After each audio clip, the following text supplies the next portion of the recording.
Some secrets are too heavy to carry. Some love stories are built on lies, and yet they still hurt when they fall apart.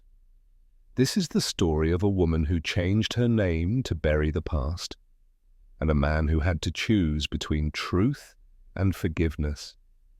Welcome to Elise and the Echoes of Silence, a story of memory, betrayal, and the weight of redemption. If this story touches you, don't forget to like, comment, and subscribe for more emotional tales every week. October in Vermont looked like a painting hastily brushed by fire. The maples blazed red and orange, wrapping around Jack's farmhouse like a sacred, warm embrace.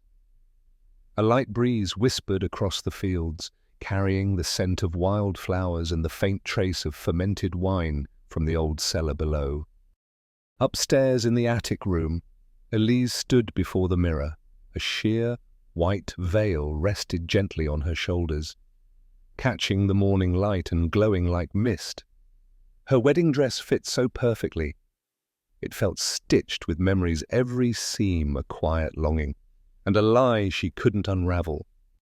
Below, the guests laughed and chatted.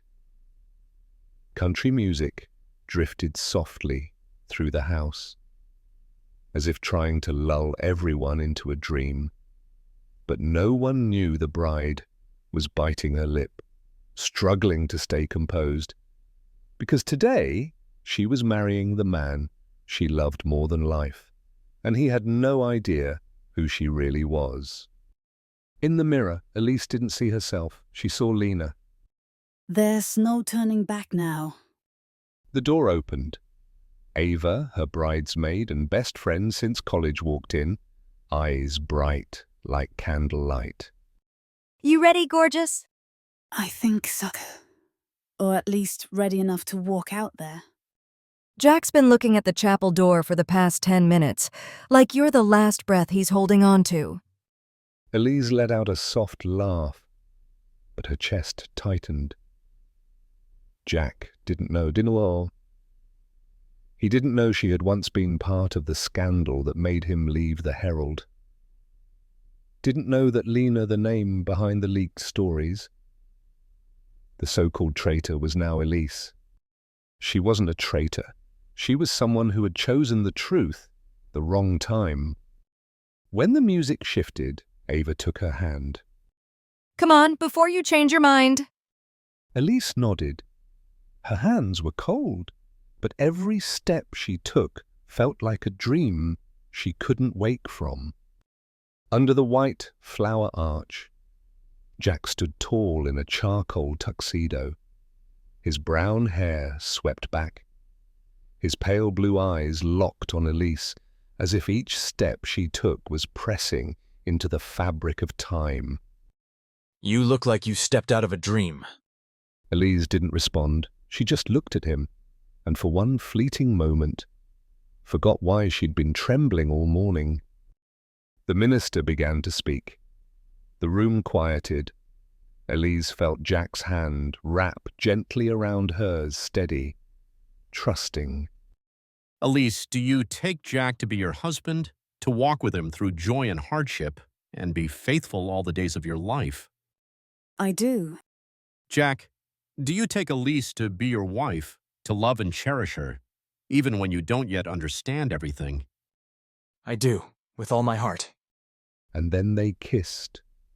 To applause, to the whispering breeze and the golden light slipping through the trees.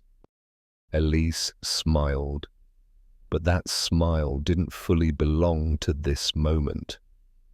Inside her was a door that had never truly closed a door to old email archives, to encrypted messages leaked long ago, to nights she stayed late scrubbing digital footprints, to the name Lena, a name Jack hated with every fiber of his being. As the guests headed to the reception, Elise lingered near the wedding cake. Ava appeared beside her, handing her a glass of champagne. Why do you look like someone just stole your childhood memories? I'm just scared. Scared. I don't deserve this. This a perfect wedding, a husband straight out of a novel. No. His trust? Ava paused, then tilted her head. Elise, Jack's been through hell, but you're the one thing that made him believe in love again. Elise forced a smile, but in her head, she could hear it all. The sound of typing, the buzz of printers, Jack's voice 5 years ago, slamming his fist on a desk. Who sent that email? Who betrayed me? And now, beneath clapping hands and wedding flowers, he still didn't know. The woman he married as Elise was really Lena, the ghost of the past he swore he'd never forgive. Night fell over Vermont like a whisper-thin blanket, quiet and still. The string lights on the porch flickered softly, their golden glow reflecting on the bedroom windows upstairs. The room was spacious and rustic, yet warm, with a granite fireplace glowing faintly and the faint scent of cedar lingering in the air. Elise sat on the bed, wrapped in a cream-colored wool blanket. Her wine glass was a third full. The wedding had ended not long ago, but the sounds still echoed in her memory: laughter, clinking glasses, heartfelt toasts. She could still hear Ava's bright laugh near the end. When the two of them were pulled into a slow dance beneath the lantern lights, Jack was in the shower. The water streamed steadily behind the bathroom door, like the heartbeat of the man she had chosen to spend her life with and deceive for the rest of it. Elise tightened her grip on the wine glass, on her ring finger. The wedding band caught the flicker of candlelight. She lifted her hand, gazing at it, wondering was love strong enough to survive when the truth finally surfaced. The bathroom door opened. Steam followed Jack into the room, curling behind him like a dream's breath. He walked over, his hair still damp, a towel wrapped low on his waist, his sun-kissed skin catching the light like a living sculpture. Why are you sitting here alone? I'm not sleepy yet. Everything today still feels like a dream. Then I hope I never wake up. He bent down, kissed her forehead. Elise forced a smile. They lay down together, saw their bodies curling into one another, so wrapped in the hush of the night breeze outside. Jack murmured something with a sleepy laugh before drifting off. Elise closed her eyes too, trying to quiet her aching heart. But in the middle of the night, she was pulled awake by a murmur. Lena, why? Elise's eyes snapped open. Jack was still asleep, his brow furrowed as if struggling in a nightmare. You promised me. Why did you do it? Elise sat up straight. The room was dark, lit only by the flickering fire casting shadows on Jack's face. Her heartbeat raced. That name, Lena, pierced through the years like a knife. Everything fell apart because of you. Elise trembled. She stared at him like he was someone she didn't know, not because he had changed, but because he was still hurting that deeply. Because of Lena. Because he didn't know she was Lena. She slipped out of bed, her feet cold on the wooden floor, wrapping the blanket around her shoulders. She stepped onto the balcony. The night air bit at her skin. In the distance, the maples stood silent, and stars trembled above the still, glassy lake. She gripped the railing, trying to breathe steadily. In her mind echoed Jack's rage from years ago. I trusted you. You destroyed everything. You betrayed me. Elise said nothing. She let the wind slap her cheeks. let the pain rise into her eyes.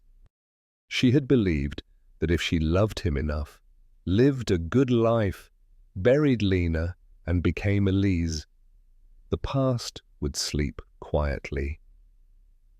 But Jack had spoken her name involuntarily, in his sleep proof that his heart had never fully healed, never fully forgotten. She returned to bed after nearly half an hour in the cold. Jack was still asleep, now peaceful as a child. Elise watched him for a long time before lying beside him, turning away. She didn't know when the tears had started. And in that room filled with cedar and memory, their love so carefully dreamed and delicately built, cracked for the very first time. Morning sunlight spilled into the bedroom through sheer curtains, dancing across the oak floor like golden ribbons. The scent of freshly brewed coffee drifted up from downstairs, accompanied by the soft creaks of footsteps on old wooden boards. Elise sat at the edge of the bed, wrapped in Jack's white shirt, clutching a hot cup of tea like it was her last safe place. Faint shadows circled under her eyes, a mark of a night that never fully let her sleep.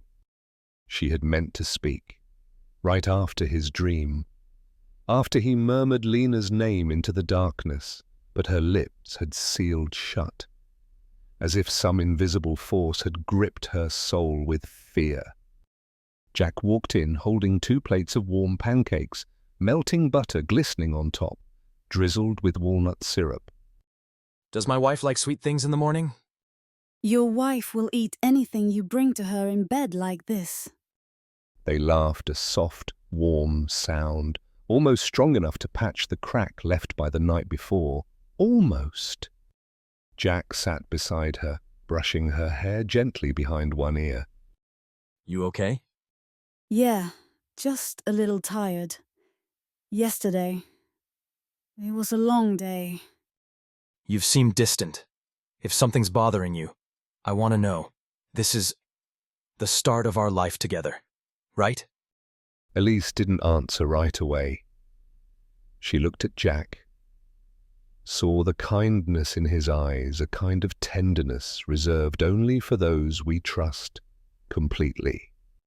She set down her tea, turning to face him.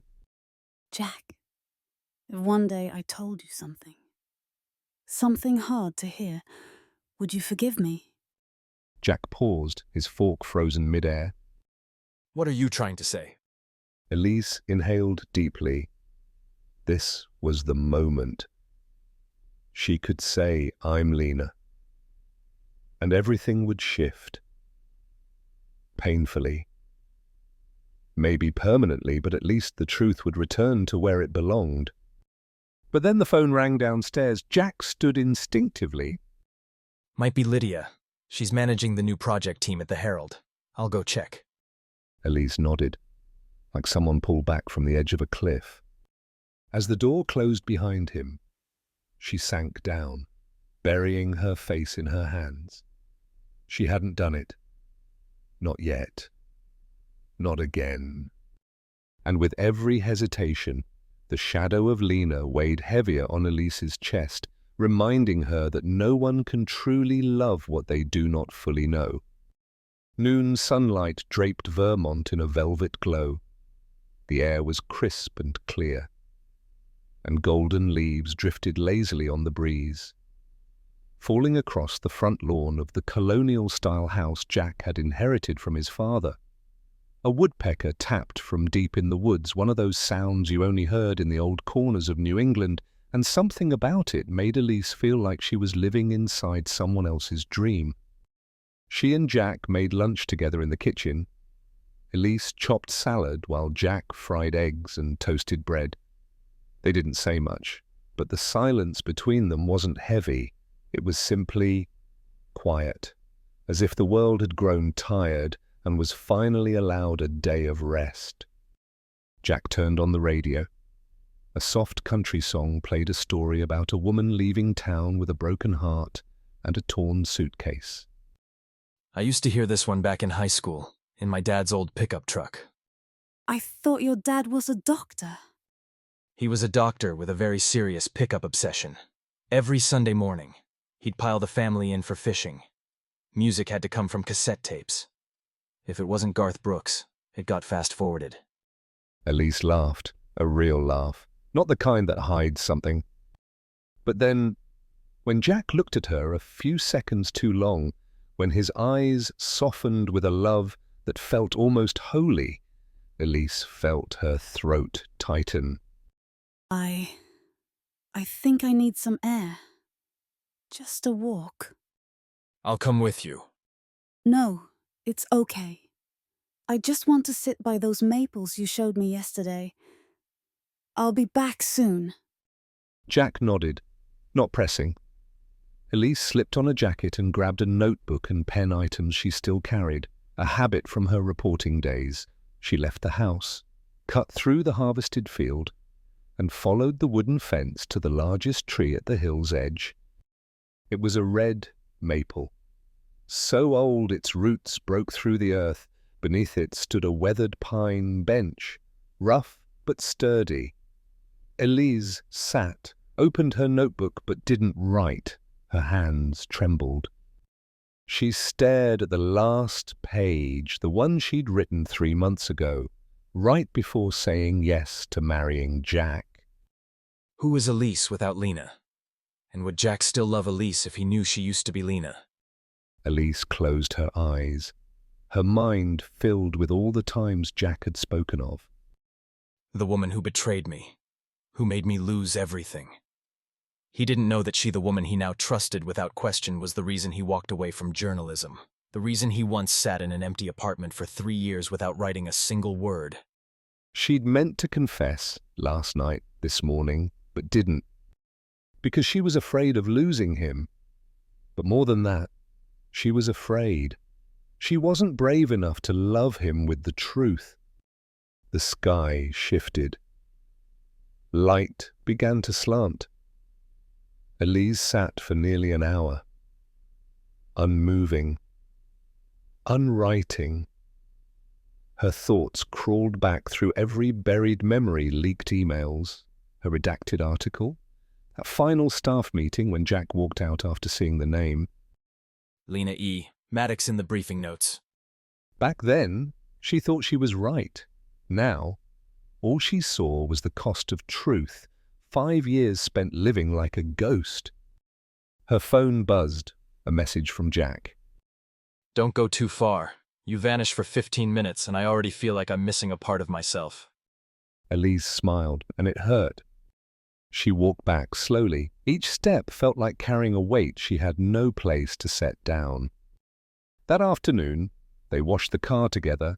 Jack turned up the music, then sprayed Elise with the hose when she wasn't looking. She shrieked and laughed, soaked in soap and sunlight, running from him like they were kids again. He chased her around the yard. And in the golden light, Elise looked at him like it might be the last time she'd ever laughed this freely with him. Later, she washed the rags while he cleaned the garage. They made pizza from scratch, opened a bottle of red wine he'd saved since June. Jack told stories from his childhood, how he once ran away from home just because his mum made him eat cabbage. That night, they watched Casablanca. Elise rested her head in Jack's lap, eyes on the screen, heart somewhere else. When the scene came, Rick's line, "Here's looking at you, kid," Jack squeezed her hand. No matter what happens, I want to see you. Every morning, every night. Elise didn't answer. She just nodded and buried her face against his chest. And that night, while Jack slept, Elise quietly opened her notebook and wrote, "If you knew, would you still look at me with those same eyes?" Jack woke with a cold sweat on the back of his neck, though no sound had stirred him, just a dream or something closer to a nightmare. And it left him with a strange sensation, like he'd just lost something very old. Elise didn't know, But Jack had kept one thing from the past, a battered old external hard drive, encrypted, stored in a small wooden box inside the desk drawer. He had almost thrown it away. Many times, but every time that his hand stopped just short of lifting the lid. That morning, while Elise went out shopping for early Christmas decorations with Ava, Jack sat alone in their small library, a quiet room with floor-to-ceiling bookshelves, an oak desk, and an old laptop he used only for freelance journalism drafts. He connected the drive, typed in the password. A list of files blinked onto the screen, scanned emails, meeting logs, copies of articles pulled before publication, and stills from the Herald's internal security cameras.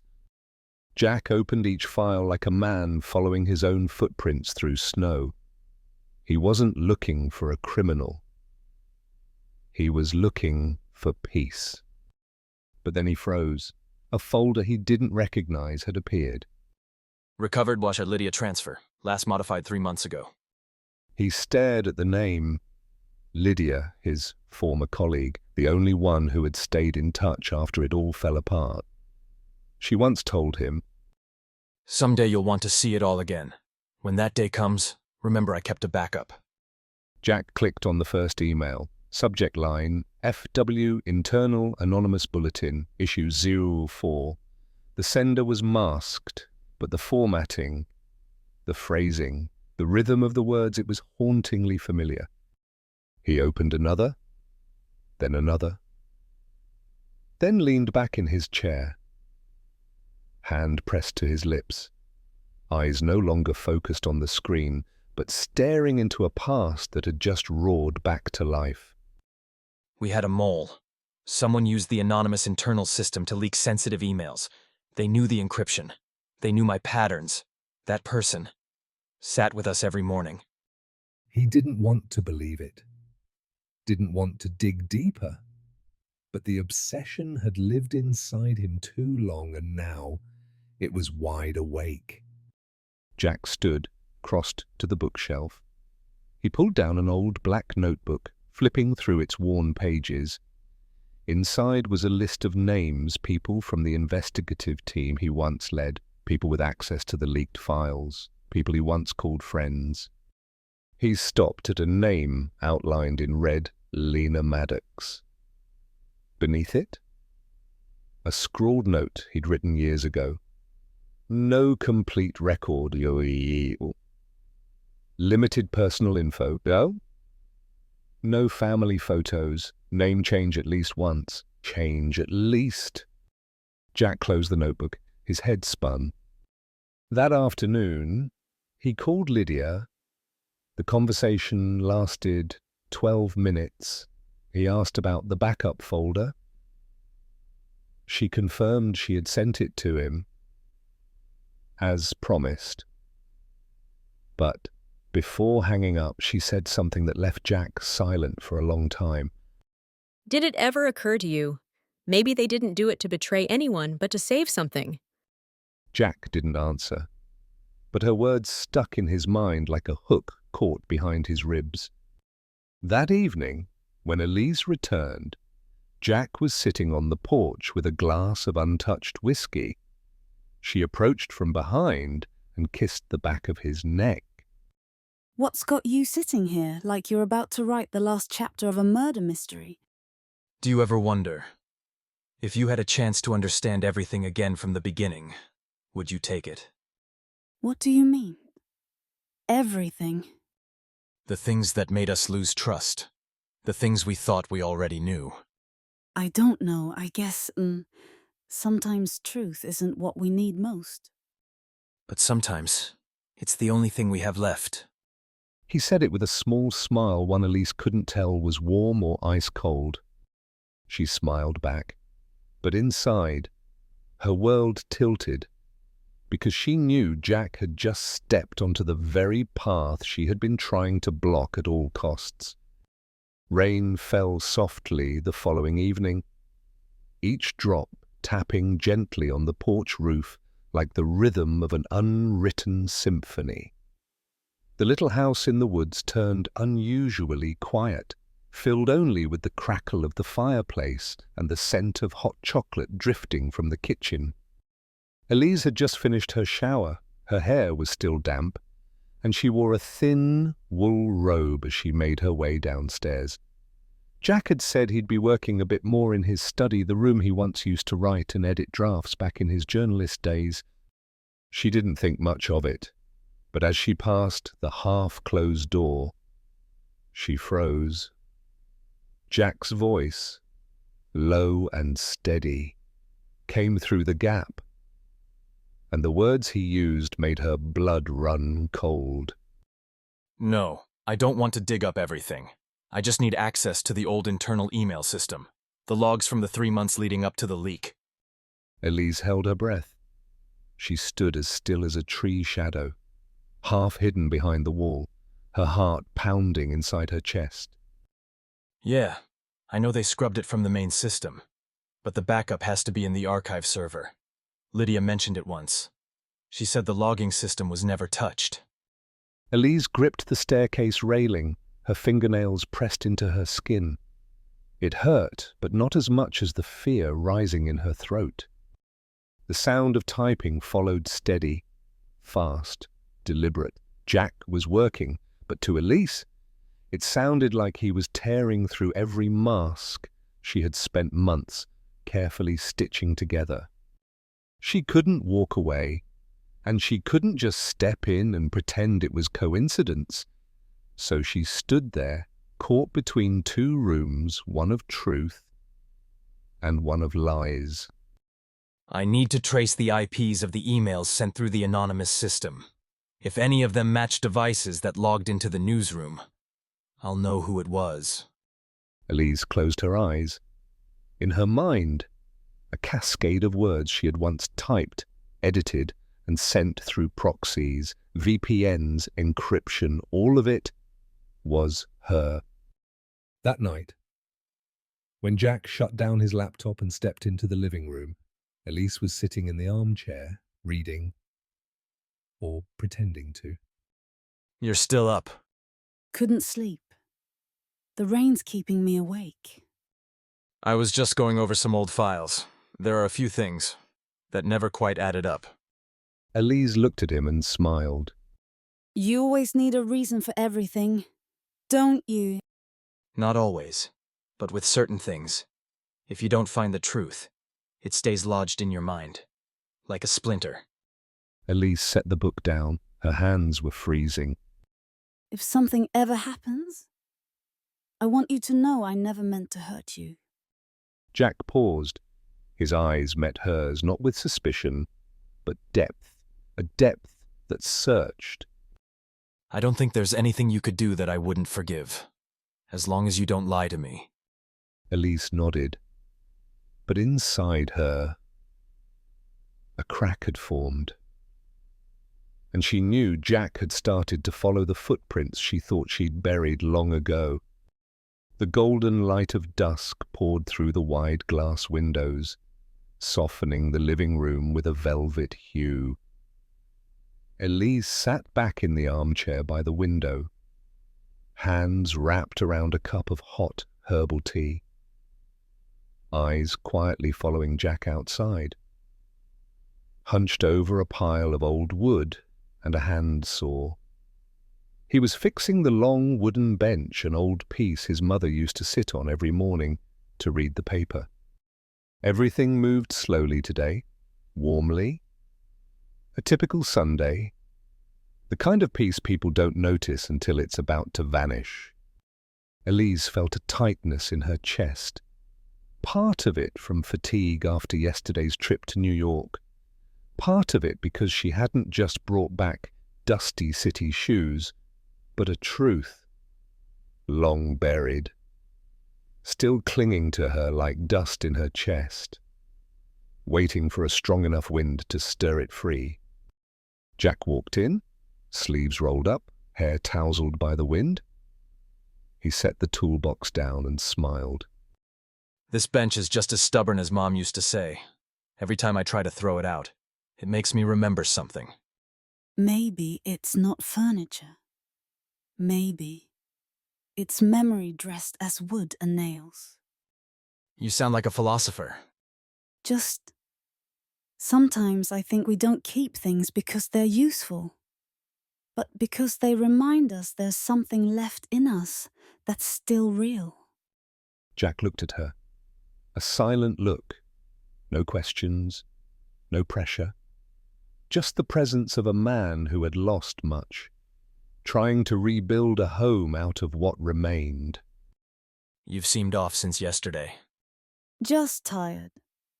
New York always drains me like a citrus press. Who'd you meet?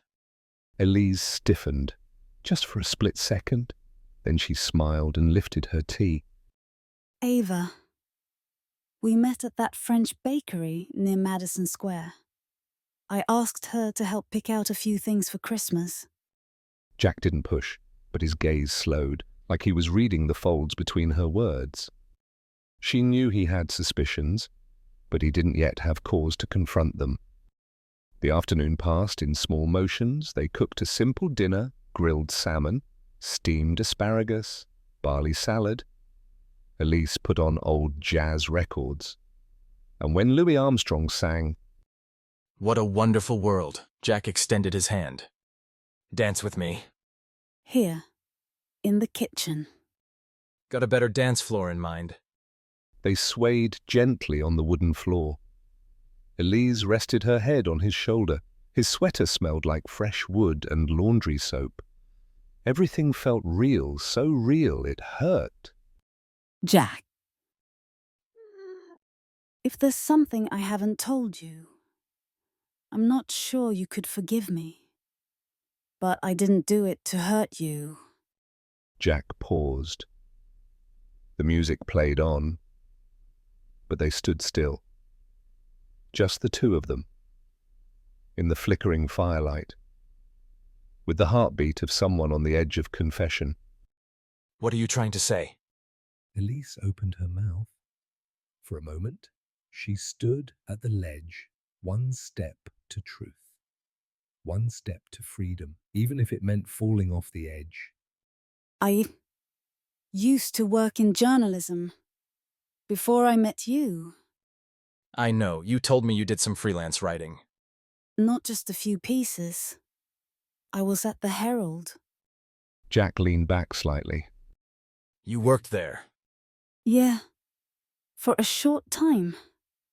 Before everything fell apart. Jack studied her for the first time. His eyes held something other than warmth, an edge of analysis.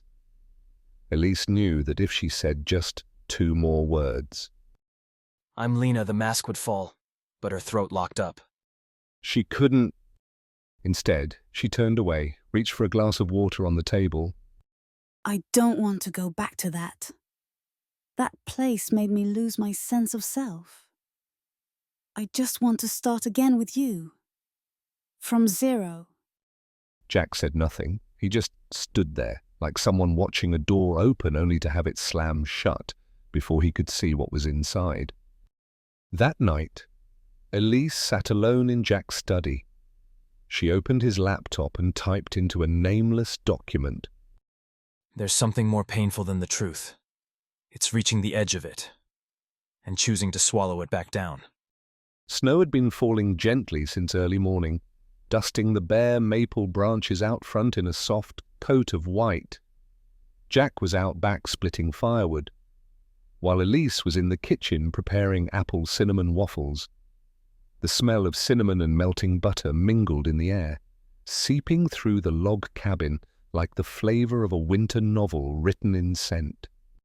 Ava arrived just before noon, her black SUV gliding up the gravel driveway.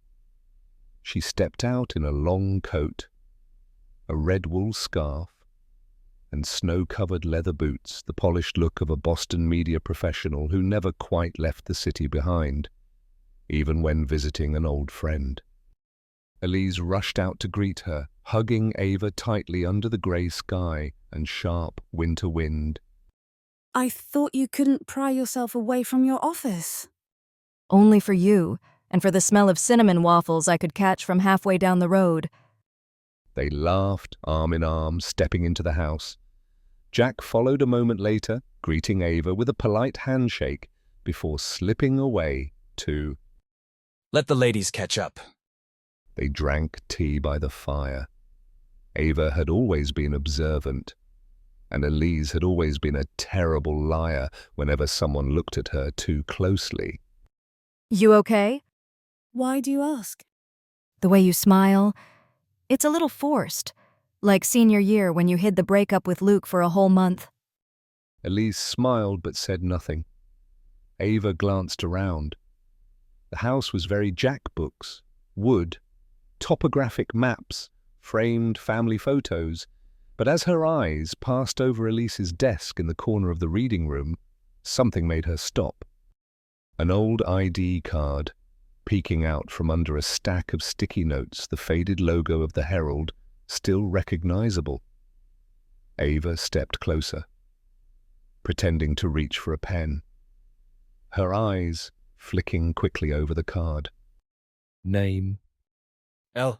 Maddox. She said nothing, but something lit up in her mind.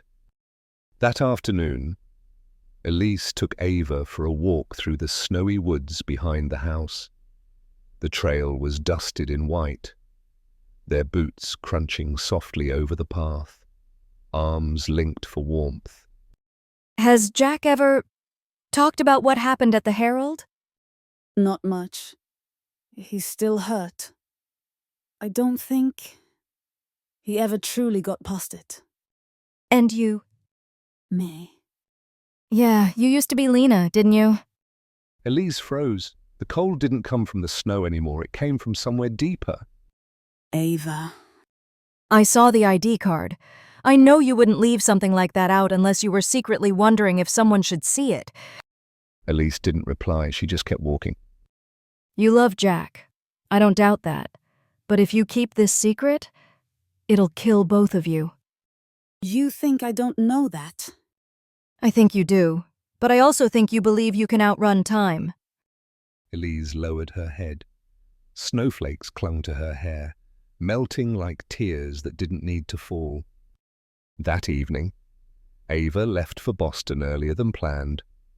Elise walked her out to the car and hugged her tightly like this goodbye wasn't just the end of a visit. You can't let him find out on his own, not because you're guilty, but because if he discovers it, you'll lose the right to tell your own story.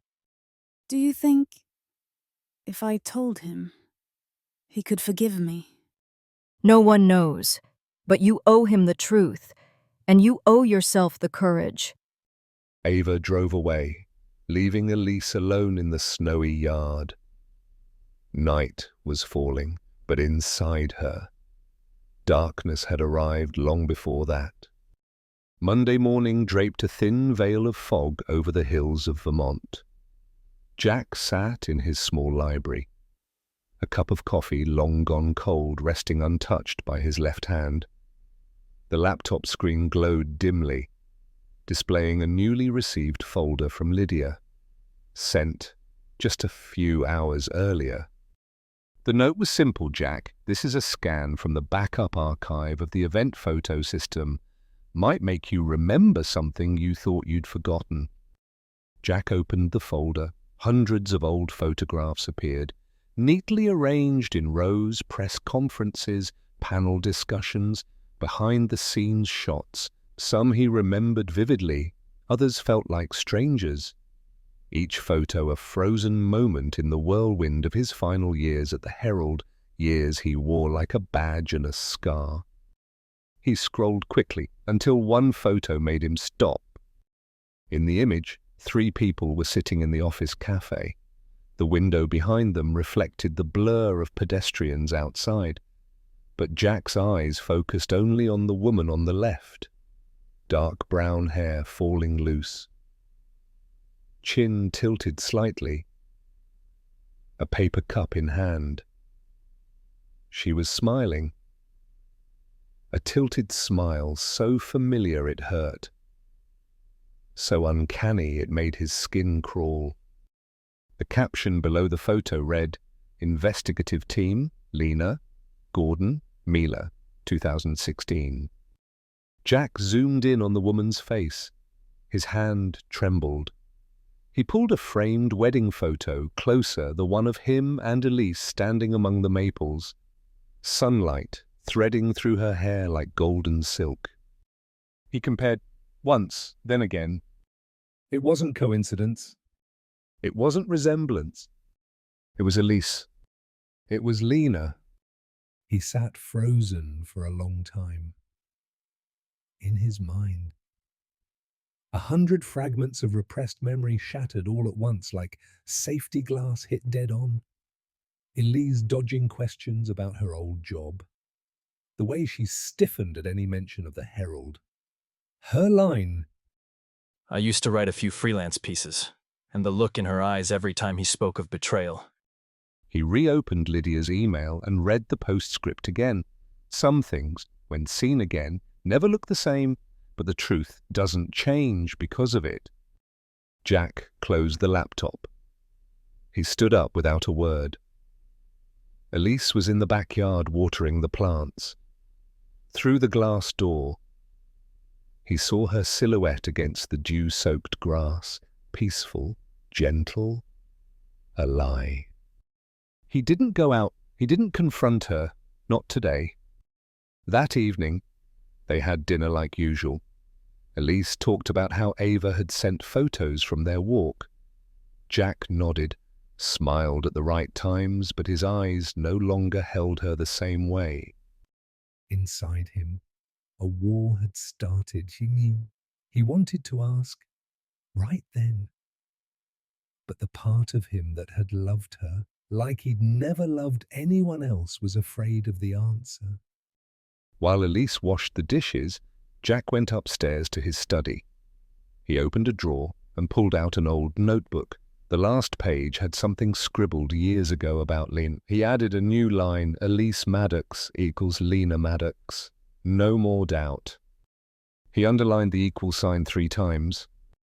Then he closed the notebook, pressed his forehead to the desk.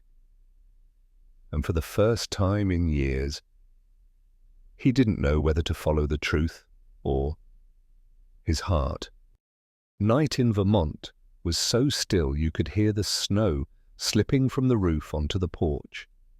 In the living room, the fireplace burned low, casting soft amber light that danced across the wooden walls. Elise sat curled in the armchair by the window, knees tucked up, hands wrapped around a mug of tea long since gone cold. She knew something had changed. Jack was quieter now. His eyes were still gentle, but somewhere deep inside, there was distance, like he was seeing her through glass, and she couldn't find her way to the other side. Jack sat across from her on the sofa, holding an old book he hadn't turned a page of in over half an hour. He looked at Elise for a long, long time, until she had no choice but to meet his gaze. Have you ever regretted not telling the truth? Elise squinted slightly, steadying her breath. Some truths people keep not to deceive, but because they're not sure the other person is strong enough to hear them. But what if that person is strong enough? What if they've lived through the worst, and all they need is trust? Elise bit her lower lip. Her eyes were wet, but no tears had fallen yet. Maybe they'd still be afraid. Not because the other is weak, but because they are. Because once it's spoken, it can't be undone. Jack set the book down. He leaned forward slightly, his voice lower, like anything louder might shatter what little remained between them. Who is Lena Maddox? To you? Elise froze. She didn't blink, didn't move. Time stopped in that moment when a name once buried was spoken aloud between them. She didn't ask. How do you know? Didn't say? I don't understand. Didn't react like someone accused. She simply bowed her head, and the tears fell silent, without sobs, without defense. It was a confession. Jack watched her. Inside him were 1,000 questions, 1,000 clashing feelings: anger, hurt, longing, regret, love. But he said nothing. He let the silence speak. Do you want to tell me the rest? Elise shook her head just slightly, then raised her hand to wipe her tears, still not lifting her face. I'm scared that if I do, you won't love me anymore. Do you think I love Elise because of who she is on paper, a sweet woman living in the woods, or because she made me feel like myself again? Elise didn't answer, but the tears kept coming as if they'd been waiting years for this exact night to finally fall. Jack didn't move toward her, didn't touch her. He just sat there, watching the woman in front of him, the one who once cost him everything, and yet somehow gave him back his sense of self. And he thought, some betrayals aren't born of lies, they're born of fear. That forgiveness might never come. Rain began to fall just past 10. Fine mist threaded through the cracks of the windows, leaving ghostly streaks down the glass, like the sky weeping in silence. The little house stood still among the woods, the only light left glowing warm from the kitchen, where Elise sat alone, her head resting on one hand, eyes fixed on the darkness outside. The desk lamp cast her shadow on the wall, long and distorted, like her emotions now, unclear, incomplete, belonging nowhere anymore. Jack had left earlier that evening, after their unfinished conversation. No shouting, no argument, not even a goodbye. He had simply said, I need to drive for a while. And just like that, he walked out the door, carrying with him the storm Elise had buried for years now turned back on her. She hadn't stopped him, because deep down, she knew sometimes you love someone enough not to hold them back when they need the freedom to hurt alone. Inside, everything was still in place. His mug still bore the mark of his lips. The sofa was slightly off-center from where he had stood too quickly. The book he'd been reading lay open, a dried flower marking the last page, one she had picked in July. Elise rose and walked through the house, as if checking every memory, looking for something, anything, that might keep him here. But the wedding photos on the shelf still smiled like nothing had happened. The handwritten letters she'd written, still neatly folded in the wooden box, beautiful, gentle, and suddenly foreign. She stepped out onto the porch. Misty rain settled on her hair. The sky above was pitch black, no stars, no moon, only the wind swirling like a sorrowful song without a chorus. Elise sat down on the old bench outside, pulling her coat tighter. Her hands gripped each other, cold but not shaking, because her heart was colder than her skin. She had lived within the lie for so long that when the truth finally came, it didn't shatter her. It emptied her. She looked out toward the woods. That was where Jack ran every morning, where they first kissed after a rainstorm, where he once said, If there's something I don't know about you, let me find it on my own. Don't hide it. And she hadn't listened. The night dragged on, no headlights, no texts, no return. Around 3 Elise returned to the kitchen. She opened a cupboard and pulled out a small wooden box. Inside were the last fragments of Lena, an old ID badge, a group photo from the Herald, a handwritten note from Lydia, and a printout of the first anonymous article she had ever submitted. She burned them, one by one, in the wood stove. The fire never blazed, but it was warm, and every time a page turned to ash, her eyes closed like she was finally letting go of a past too heavy to keep breathing. When dawn began to break, Elise returned to the armchair where it all began. On the table sat an unsealed envelope, the letter she'd been writing for the past 3 hours. Not to justify, not to beg, but to tell her story as a person, not a ghost. Outside, the rain had stopped, isn't it? But inside Elise, the storm had just begun. Morning in Vermont was sharp with cold and thick with fog. The maple trees, stripped bare, reached upward like ancient arms begging for warmth. Jack sat alone in the upstairs library, a steaming cup of coffee beside him and his laptop open to a folder of unread emails. He hadn't slept. He had lain in the dark all night, arms folded across his chest, staring at the ceiling like a man awaiting judgment. Elise was gone. Left some time before dawn without a word. Only a cold pillow remained and the lingering scent of linen and breath.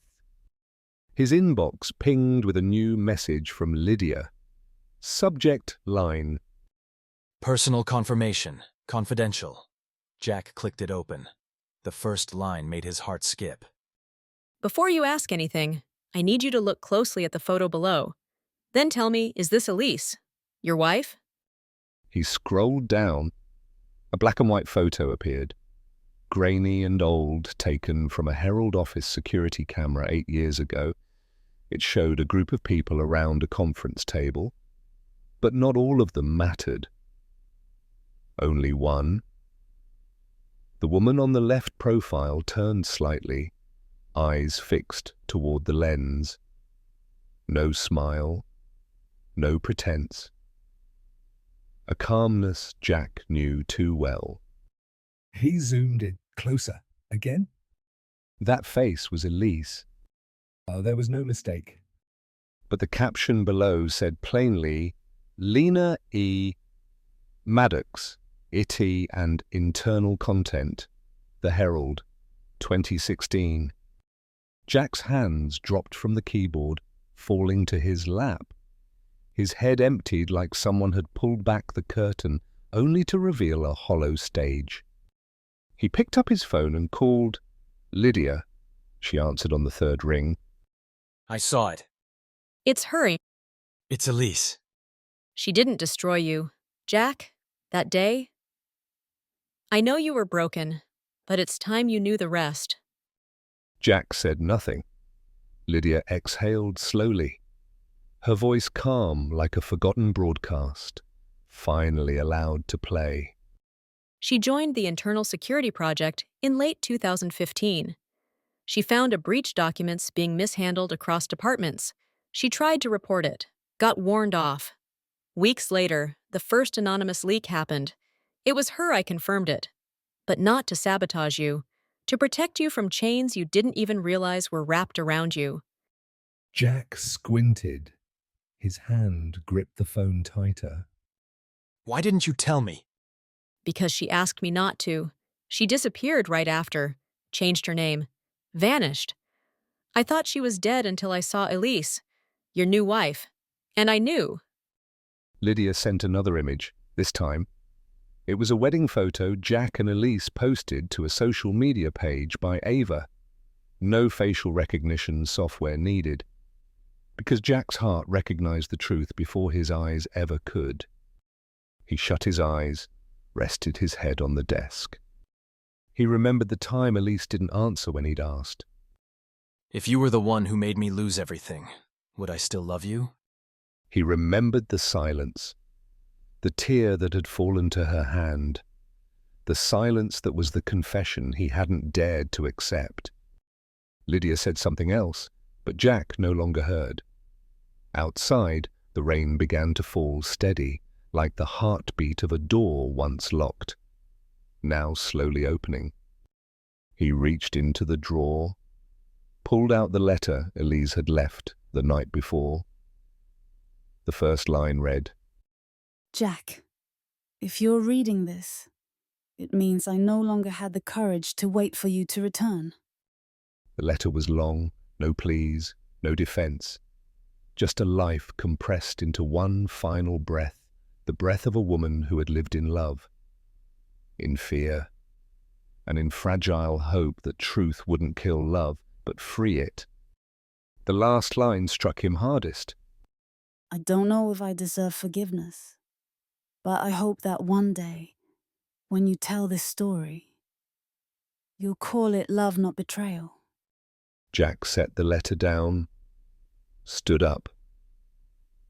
Outside, the rain had thickened, but inside him, every wave had calmed, not because the anger was gone, but because anger meant nothing when the heart still loved, He grabbed his coat, stepped outside, his shoes sank into the wet earth, the wind slapped his face, but he didn't stop walking. Because he knew Elise wasn't here. And if she'd left a letter, it meant she wanted him to read it, then come find her. Where it all began, where she first let herself be real, even if just for one fleeting moment. The wind lashed across Jack's face, but he kept driving, as if nothing inside him could be shaken anymore. The road twisted through the backwoods behind the hill, thinly coated in snow. The tires crunched gently over it, a sound that usually brought him calm. But tonight, it was just background noise to the storm inside him. The truth. He found Elise beneath the largest maple tree, the same one they sat under on their wedding day, where he once told her, "I'll never doubt you, as long as you stay. Now." She sat on the old wooden bench, long coat wrapped around her, head bowed, hands clasped together like someone awaiting a judgment she knew she couldn't escape. Jack didn't turn the engine off at first. It idled. Then, slowly, he stepped out. Each footstep sank into the snow, heavy as if he were walking through every year they'd spent together. Elise looked up at the sound of the car, but didn't rise. The wind whipped across her face, her hair blowing wild. Her eyes were red, not just from the cold. "I told you, don't go out when there's still fog." His voice was low, not angry, just a sentence. But it was also a reminder she was still someone he cared about, even if she had hidden an entire life from him. I didn't know where else I could be. The place you once chose, and the place you once left. He reached into his coat pocket and pulled out 2 photos. One was the old one from Lydia, the other their wedding picture. He sat beside her, not too close, but close enough to say, "I didn't come here to walk away forever." "You're Lena Maddox." Elise didn't answer, but she looked at the photos, and the tears came. "Why didn't you tell me?" Because I was afraid. Afraid that once you knew, you wouldn't look at me the same. Afraid you'd think I never truly loved you. Afraid you'd leave. "I did leave." Elise closed her eyes as if those 3 words were the final cut needed to end a chapter. When you said I was the first person who made you believe again, I just wanted to keep that dream, even if it was built on a lie. "Did you love me for who I am, or because I was the one you hurt?" I loved you because you were the only one who never needed me to be anyone. Elise, Lena, or any name you looked at me like I was just me. Not my past. Not my mistakes. Jack leaned back against the bench, eyes tracing the bare branches above them. "I know I shouldn't ask, but I need to hear it from you. What do you want to know? Everything. From the beginning. No edits, no masks." Elise tightened her grip on her hands, then began to speak. Her voice was soft, measured, but each word clear, like it was carved into the wood of the bench beneath them. I joined the Herald in 2015. I wasn't a journalist. I worked in systems and internal content. But I saw things I wasn't supposed to. Articles edited. Headlines changed. Facts pulled on command. I reported it. They threatened me. I kept going quietly. When you were promoted to deputy editor, you were the only one I saw who didn't bow.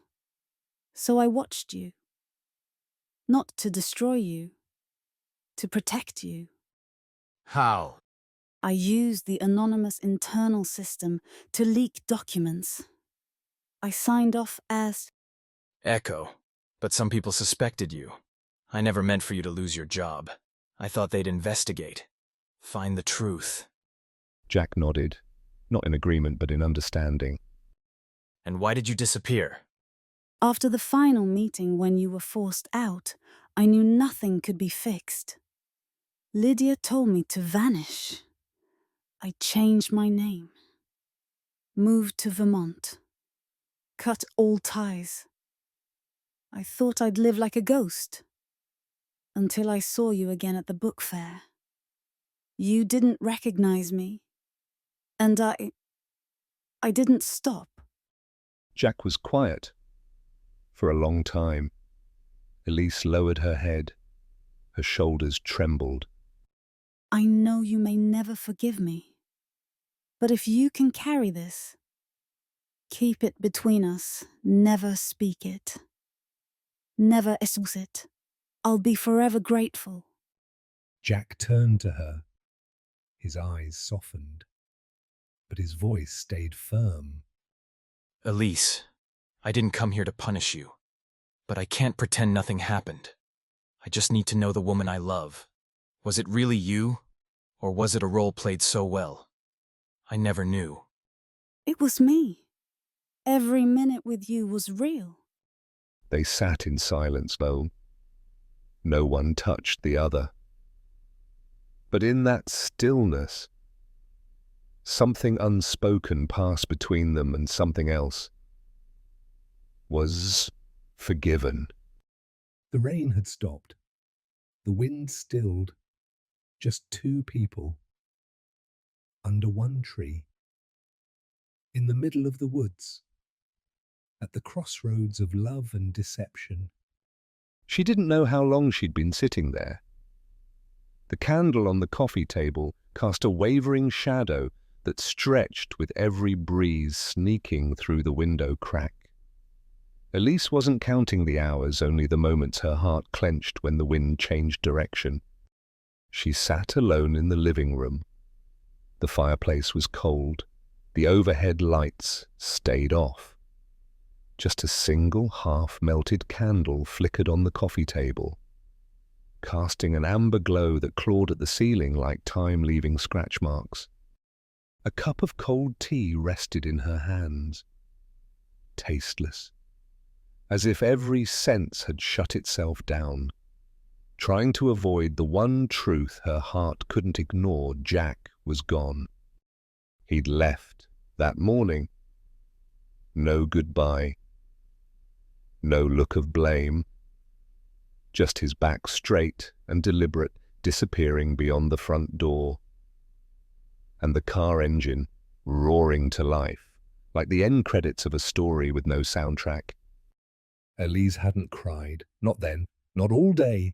But now, in the quiet, in the house that used to be a home, she couldn't hold anything back anymore.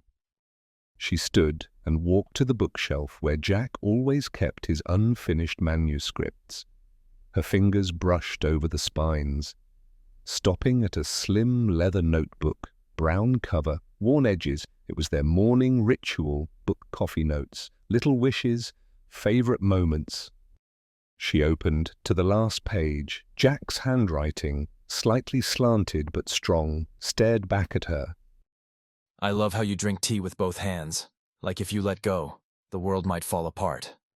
Her hands tightened around the notebook. Her eyes burned. She sank back into the chair and opened her laptop. The glow lit up a face hollowed by sleepless nights. She clicked into an old folder. Herald, final days. Inside were photos, drafts, emails, even backup notes she'd saved in fear the truth might someday be erased.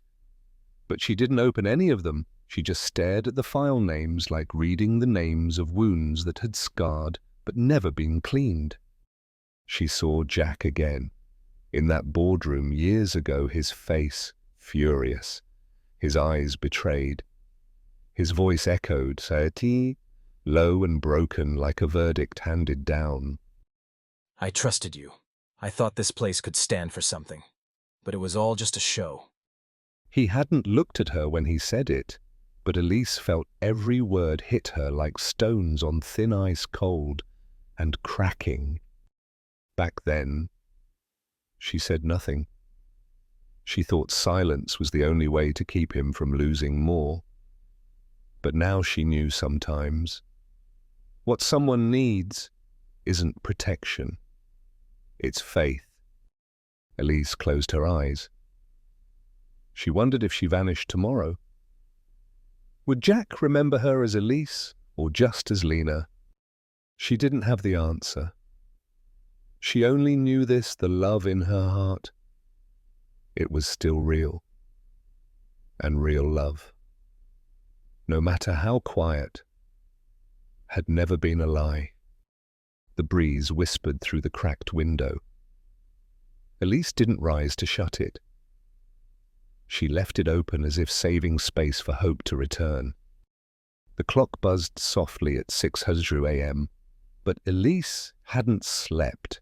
She no longer knew where night ended and day began. Everything inside her felt drained by an unnamed emotion, something she once believed existed only in books or films.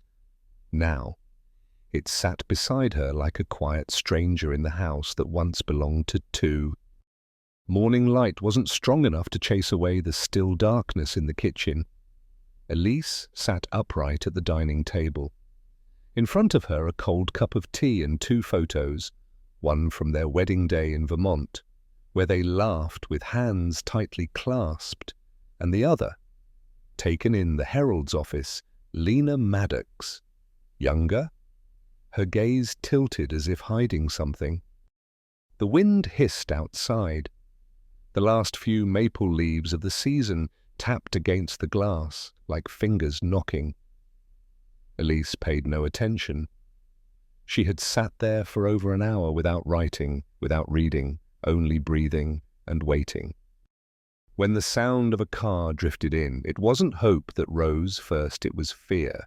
Fear he might not come in, or worse, that he would babble, and every word she'd prepared would mean nothing. But the door opened, and Jack stepped inside. He wasn't wearing his usual blazer, just a heavy coat, beanie in hand, eyes neither angry nor cold, just tired, as if he'd walked through a night longer than any he'd known. You're still up. I couldn't sleep. You either. I'm not sure if I ever woke up. They looked at each other. A glance strong enough to summon it all back. The sunlit hills burl. The rainy nights pressed close, listening to wind. The soft-spoken dreams between half-sleeps, and the things never said, because the truth might have killed the love. I went to the old church where we took those post-wedding photos. It's still there. The door's been blown open by wind. The pews are dusty, but our picture's still hanging. You remember? I remember. Every time I pass it. I never have the courage to stop. Elise gave a faint smile, lips trembling. She stayed seated. Didn't stand, didn't go to him, because if she did, her legs might betray her. I talked to Lydia last night. She doesn't blame you. Just regrets. So do I. Regret all the things that might have been different if I'd had the courage sooner. But maybe because you didn't speak. I fell in love with Elise, not Lena. Elise said nothing. She understood. And that was the hardest part. I used to hope that one day you'd look at me and remember not with your mind, but your instincts. But you didn't. And when you didn't, I felt relieved then empty. Jack stepped closer, set his beanie on the table, pulled a notebook from his coat pocket, the one he'd always kept since his newsroom days. He flipped to the last page and showed her a mind map. At its center, Truth, love, trust. 3 intersecting circles. And at their intersection, her name. See this, everything I've got leads back to one point. Whether it's truth, betrayal, or belief, it all takes me to you. Elise touched her name on the page. Her fingertips were cold. But not everything can be held onto, sometimes.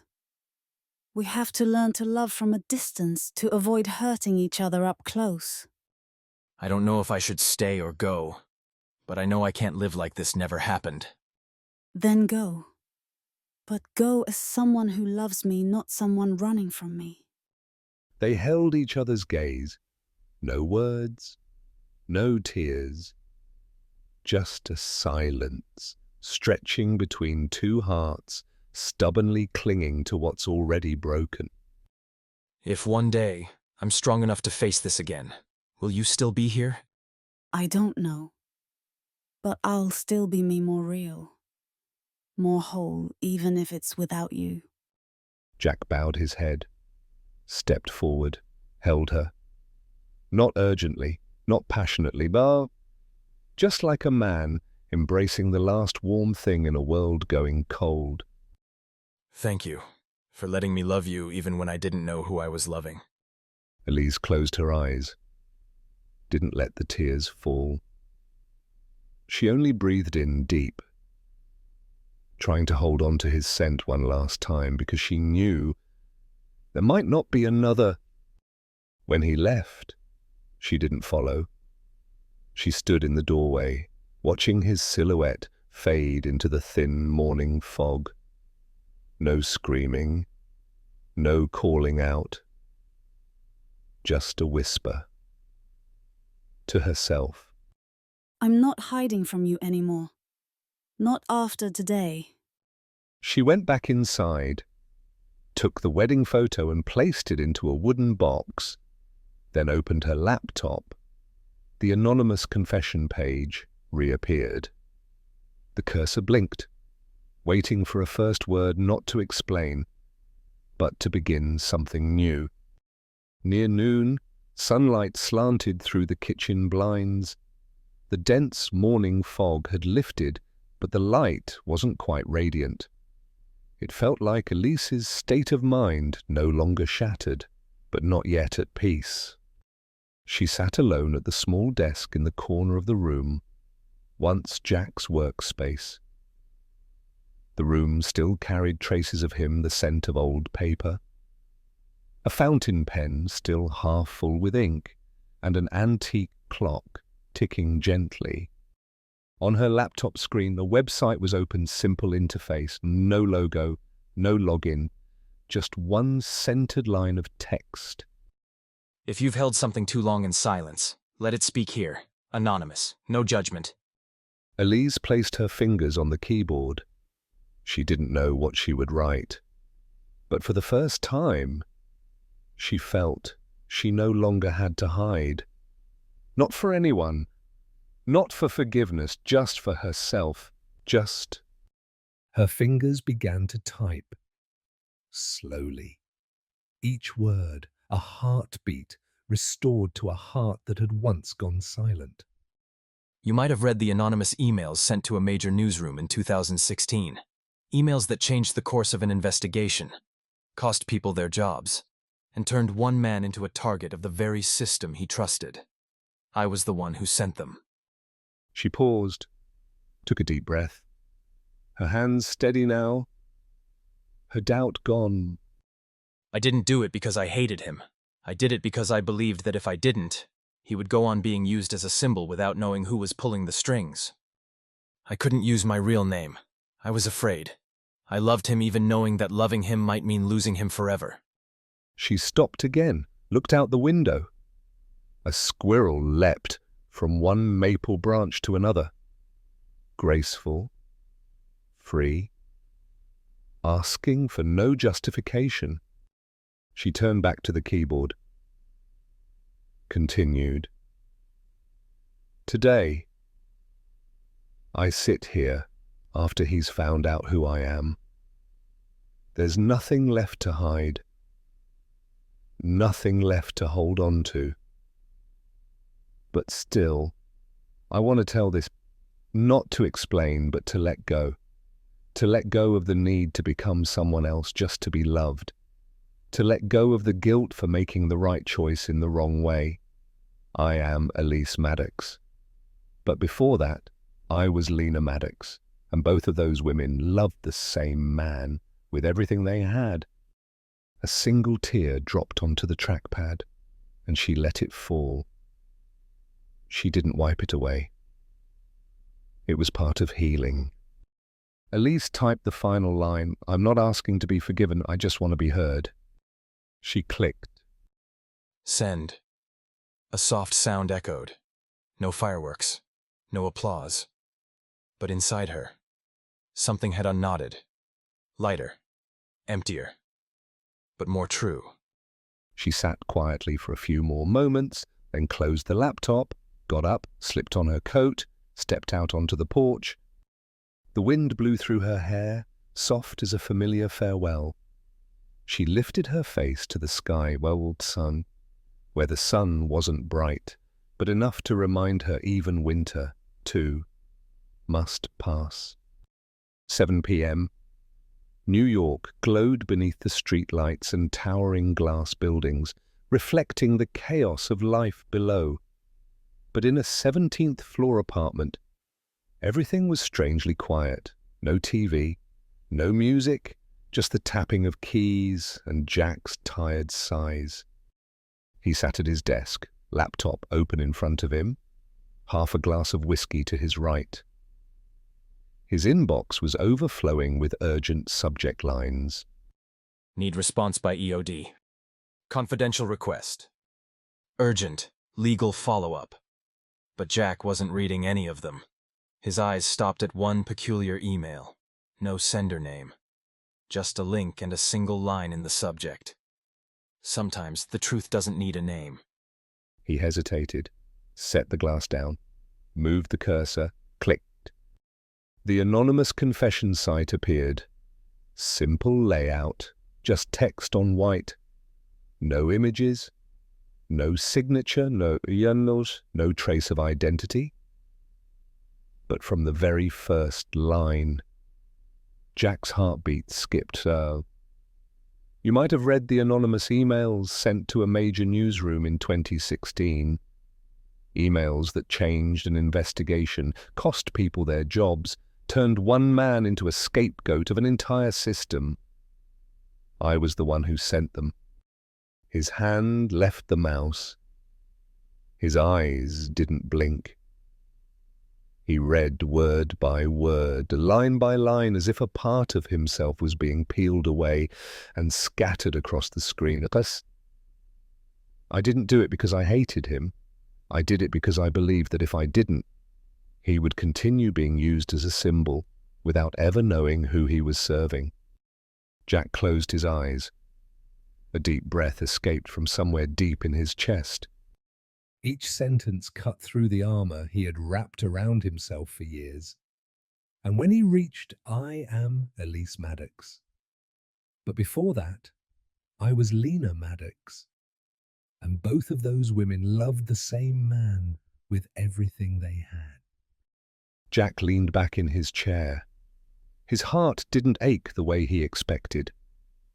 It was quiet, as if the storm had finally passed, and only calm remained. He remembered Elise mornings in the kitchen, holding her tea with both hands, always looking past the room as if seeing something further. He remembered Lena, too, the girl who left him in winter, trying to protect him in her own way.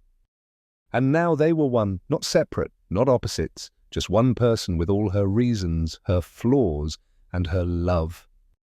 Jack stood and walked out onto the balcony. New York still buzzed below, but his mind was empty. No more anger, no more torment. Just a strange feeling, as if he finally understood what he had refused to for so long. He pulled out his phone, scrolled through old photos, stopped at one of Elise taken when she didn't know, in the backyard in Vermont, hands dirty with soil, a leaf stuck to her cheek, laughing at the neighbor's dog charging through the garden. He had never deleted that photo, though he'd thought about it many times. Then he opened the voice recorder, and he began to speak, not to save, but to tell, a story he finally had the courage to name. There was someone who loved me with everything she had, but she hid her name, hid her past. Not to deceive, but to be loved. Just once, without the weight of judgment. I was angry once. I wanted to vanish from her life. But today, I read her story not in her voice, but in her heart. And I realized forgiveness isn't about accepting mistakes. It's about accepting the person mistakes and all. I don't know if she'll ever hear this, but if she does, I just want her to know I heard her. I understand now, and I still love her, not for her name, not for her history, but for the look in her eyes, the look that once saw me as the most beautiful thing in her world. Jack stopped the recording, set the phone down, looked out at the city, and for the first time in years, his heart wasn't a battlefield. Just a door left slightly open? The podcast studio wasn't much, just a small, wood-paneled room in the apartment complex where Jack was temporarily staying, but to him, it held something special. 3 years ago, he sat in this exact spot talking about truth, integrity, and how journalism should reflect the world. After the scandal, Jack shut down the podcast. No announcement, no farewell. He just disappeared. But today, he came back, not to reclaim reputation, but to tell a different story. One that didn't begin with logic, but with the heart. Jack adjusted the mic, checked the audio, once, twice, then hit. Record. Hi, I'm Jack Harrington. Maybe, to some of you, that name once showed up in headlines sometimes for reasons I was proud of, other times, not so much. It's been 3 years since I last said something that didn't make the evening news. Today, I'm not here as a reporter, not as someone who exposed a chain of corruption. I'm here, Jack, as a man who's finally understood the most important truth of his life. Jack paused, took a slow breath. And then he spoke not from a script, not from notes. Everything came from memory and from soul. I once loved a woman. She was gentle, direct, and had a way of seeing the world that was entirely her own. I loved the way she read, the way she went silent when she didn't know what to say, and the way she looked at me as if I was the last good thing left. But I didn't know she had a past, another name, a story untold. And when I found out, I walked away. Not because she lied, but because I felt my trust had been broken. I thought I'd been betrayed. But then she wrote, not to me, just out into the world. Anonymous. Honest. It was a confession, gentle, without demands, without excuses. Just truth and love laid side by side, like two things we thought could never exist together. I read it, and I understood that forgiveness isn't a favor. It's the acceptance that even the best of us are still human, still scared. And in fear, we sometimes choose wrong, but that doesn't make the love we gave any less real. Jack leaned back slightly. His voice echoed steady and warm in the headphones. I don't know who you are, listening to this. Maybe you've been betrayed, maybe you were the one hiding the truth. But I want to say this, the deepest pain isn't being lied to, it's when love gets pushed aside because fear won where empathy could have stood. I let the woman I loved walk away. But I didn't lose her because today I finally saw her. Not through a name, not through her mistakes, no, but through her courage to write the truth while I was still hiding from mine. A long moment passed, then Jack stopped recording. He didn't edit, didn't splice, just hit E. Publish. He titled the episode The Woman I Once Loved and Still Do, Knowing Everything. In the first few hours, no one knew the podcast was back. But by midnight, it began to spread. Shares climbed across Twitter, Reddit, even old blogs that had once interviewed Jack. People weren't talking about the scandal anymore as well. They were talking about courage, about forgiveness, about real love, not perfect, but unyielding.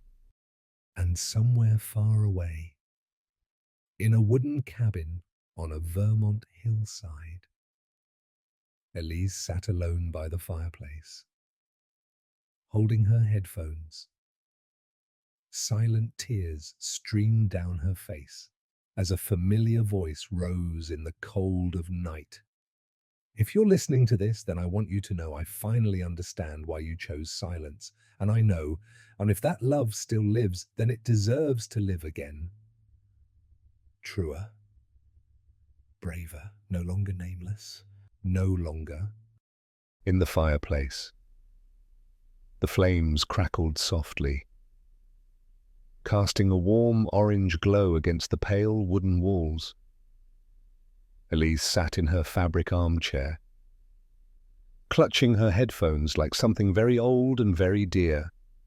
She had just made tea, but forgot to drink it. The scent of cinnamon lingered in the air, warm, yet distant. On the table, her old laptop was open. The sound in her headphones was so clear, Elise could almost believe Jack was in the room. Not Jack from yesterday, not wedding day Jack, but the real Jack, his voice unguarded. Hi, if you're listening to this, then maybe you've read, written, lived through the days when we didn't know what to call each other. Elise leaned forward, arms wrapped around a pillow. She didn't cry, not at first.